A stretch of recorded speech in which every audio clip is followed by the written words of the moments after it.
আজকে আমাদের সকালটা শুরু হলো একসাথে। আরে বাবা, তোমরা হয়তো ভাবছো সবার তো সকাল একসাথেই শুরু হয়। আরে না না, আমাদের তা হয় না। কারণ ও যখন নাইট করে এসে ঘুমায় তখন আমি উঠে পড়ি, আর ও যখন ছুটির দিনে তো একটু বেশি ঘুমায় তখন আমাকে উঠেই পড়তে হয়। সেই জন্য বিয়ে হয়ে গেল 5 মাস, কোনোদিনও আমাদের একসাথে সকাল হয়নি। আজকে প্রথম। আমি আর পেটুটা একটু বড় বড় হয়ে যাচ্ছে বলে আমি গ্রিন টি খাই, আর আমার বরকেও আমি গ্রিন টি খাইয়ে একসাথে এই প্রথম আজকে সকালটা শুরু করলাম আমরা একসাথে। তারপর দেখো গ্রিন টিটা খেয়ে নেওয়ার পর তারপর আমরা নাস্তা করবো ভেবেছিলাম, একটু ভালো কিছু নাস্তা বানাবো, তো চাউমিন বানাবো ভেবেছিলাম। তো বাড়িতে তো ডিম ছিল না, সেই জন্য ভাবছিলাম কি করা যায়। আর তোমাদের এখানে এখন মাংস কত টাকা কিলো? আমাদের এখানে তো এখন মাংসের দাম অনেক কম, 140 টাকা কিলো। সেই জন্য আমার বর তো 2 কিলো মাংস নিয়ে চলে এসছে।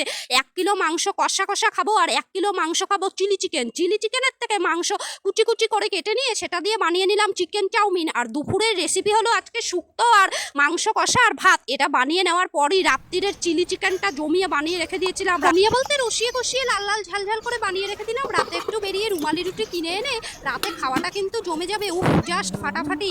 রাতে তো একটু ঘুরতে বেরোবোই, কারণ আজকে যেহেতু বরের ছুটি, সেই জন্য একটু ঘুরতে বেরিয়ে তখনই রুমালি রুটিটা কিনে নিয়ে চলে আসবো।